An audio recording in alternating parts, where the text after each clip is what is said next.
Hakim-Hakim pasal 20 ayat 1 sampai 48. Peperangan orang Israel melawan Bani Benyamin. Lalu majulah semua orang Israel dari Dan sampai Betseba dan juga dari tanah Gilead, berkumpullah umat itu secara serentak menghadap Tuhan di Mispa. Maka berdirilah para pemuka dari seluruh bangsa itu dan segala suku orang Israel memimpin jemaat Allah yang jumlahnya 400.000 orang berjalan kaki yang bersenjatakan pedang. Kedengaranlah kepada Bani Benyamin bahwa orang Israel telah maju ke Mispa. Berkatalah orang Israel, ceritakanlah bagaimana kejahatan itu terjadi. Lalu orang Lewi, suami perempuan yang terbunuh itu menjawab, aku sampai dengan gundiku di Gibea, kepunyaan suku Benyamin, untuk bermalam di sana. Lalu warga-warga kota Gibea itu mendatangi aku dan mengepung rumah itu pada malam hari untuk menyerang aku. Mereka bermaksud membunuh aku, tetapi gundiku diperkosa mereka sehingga mati. Maka kuambillah mayat gundiku, kupotong-potong dia dan kukirimkan ke seluruh daerah milik pusaka orang Israel. Sebab orang-orang itu telah berbuat mesum dan berbuat noda di antara orang Israel. Sekarang kamu sekalian orang Israel telah ada di sini. Berikanlah di sini pertimbanganmu dan nasihatmu. Kemudian bangunlah seluruh bangsa itu dengan serentak sambil berkata, seorang pun daripada kita takkan pergi ke kemahnya. Seorang pun daripada kita takkan pulang ke rumahnya. Inilah yang akan kita lakukan kepada Gibea, memeranginya dengan membuang undi. Kita akan memilih dari seluruh suku Israel 10 orang dari tiap-tiap 100, 100 orang dari tiap-tiap 1000, 1000 orang dari tiap-tiap 10.000 untuk mengambil bekal bagi laskar ini. Supaya sesudah mereka datang dilakukannya kepada Gibea Benyamin setimpal dengan segala perbuatan noda yang telah diperbuat mereka di antara orang Israel. Demikianlah orang Israel berkumpul melawan kota itu, semuanya bersekutu dengan serentak. Kemudian suku-suku Israel mengirim orang kepada seluruh suku Benyamin dengan pesan, apa macam kejahatan yang terjadi di antara kamu ini? Maka sekarang serahkanlah orang-orang itu, yakni orang-orang Dursila yang di Gibea itu, supaya kamu menghukum mati mereka dan dengan demikian menghapuskan yang jahat itu dari antara orang Israel. Tetapi Bani Benyamin tidak mau mendengarkan perkataan saudara-saudaranya orang Israel itu. Sebaliknya Bani Benyamin dari kota-kota lain berkumpul di Gibea untuk maju berperang melawan orang Israel.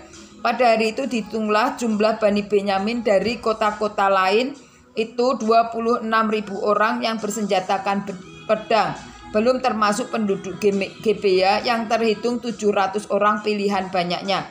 Dari segala laskar itu ada 700 orang pilihan yang kidal dan setiap orang dari mereka dapat mengumban dengan tidak pernah melesat sampai sehelai rambut pun.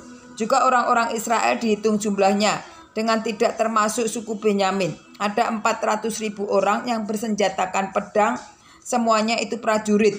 Lalu orang Israel berangkat dan maju ke Betel. Di sana mereka bertanya kepada Allah, siapakah dari kami yang telah lebih dahulu maju berperang melawan Bani Benyamin? Jawab Tuhan, suku Yehudalah lebih dahulu. Lalu orang-orang Israel bangun pagi-pagi dan berkemah mengepung Gibea. Kemudian majulah orang-orang Israel berperang melawan suku Benyamin. Orang-orang Israel mengatur barisan perangnya melawan mereka dekat Gibea.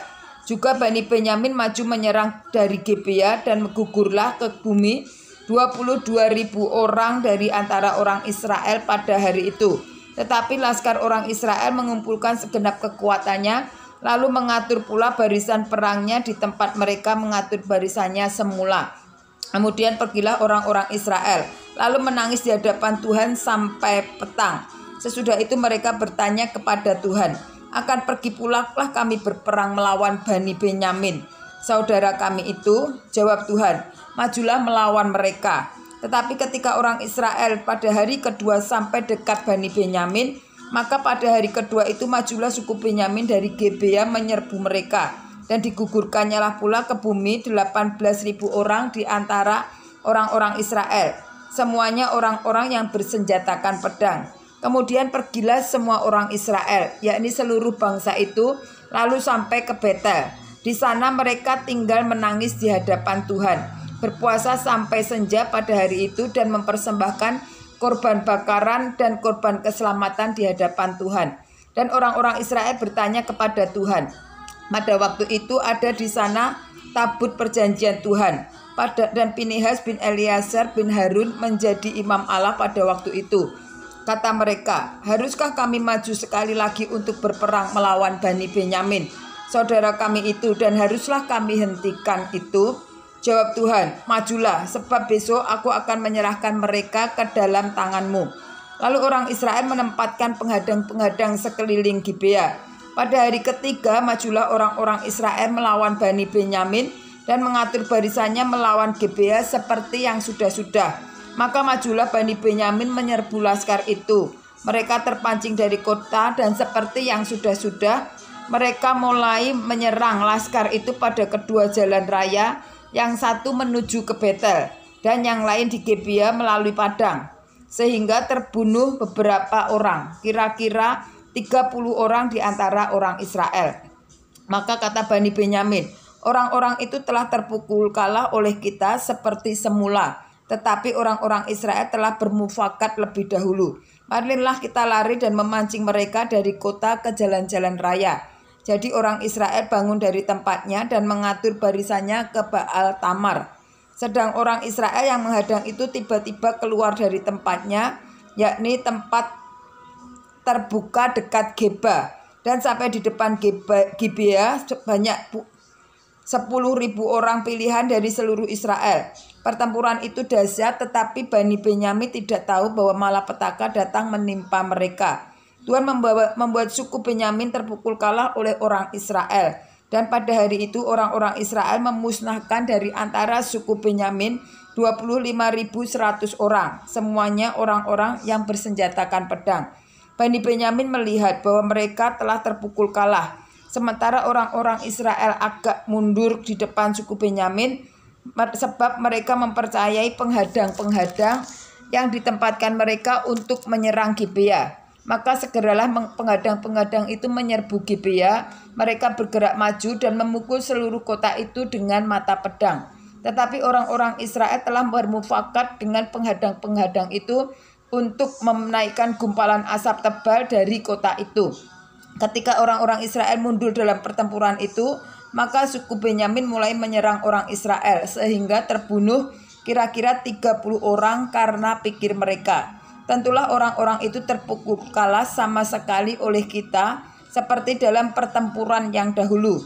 Tetapi pada waktu itu mulailah gumpalan asap naik dari kota itu seperti tiang asap. Suku Benyamin menoleh ke belakang dan tampaklah kota itu seluruhnya terbakar. Apinya naik ke langit. Lagi pula orang-orang Israel maju lagi. Maka gemetarlah orang-orang Benyamin itu. Sebab mereka melihat bahwa malapetaka datang menimpa mereka. Jadi larilah mereka dari depan orang-orang Israel itu ke arah padang gurun. Tetapi pertempuran itu tidak dapat dihindari mereka. Lalu orang-orang dari kota-kota menghabisi mereka di tengah-tengahnya. Mereka mengepung suku Benyamin itu, mengejarnya dengan tak henti-hentinya dan melandanya sampai di depan Gibea di sebelah timur. Dari Bani Benyamin ada tewas 18.000 orang, semuanya orang-orang gagah perkasa. Yang lain berpaling lari ke padang gurun, ke bukit Batu Rimon. Tetapi di jalan-jalan raya masih diadakan penyabitan susulan di antara mereka. 5.000 orang. Mereka dibunuh sampai ke Gideon dan dipukul mati 2.000 orang dari mereka. Maka yang tewas dari suku Benyamin pada hari itu seluruhnya berjumlah 25.000 orang yang bersenjatakan pedang. Semuanya orang-orang gagah perkasa. Tetapi 600 orang berpaling lari ke padang gurun, ke bukit Batu Rimon, dan tinggal 4 bulan lamanya di bukit batu itu. Tetapi orang-orang Israel kembali kepada Bani Benyamin dan memukul mereka dengan mata pedang, baik manusia, baik hewan, dan segala sesuatu yang terdapat di sana. Juga segala kota yang terdapat di sana mereka musnahkan dengan api.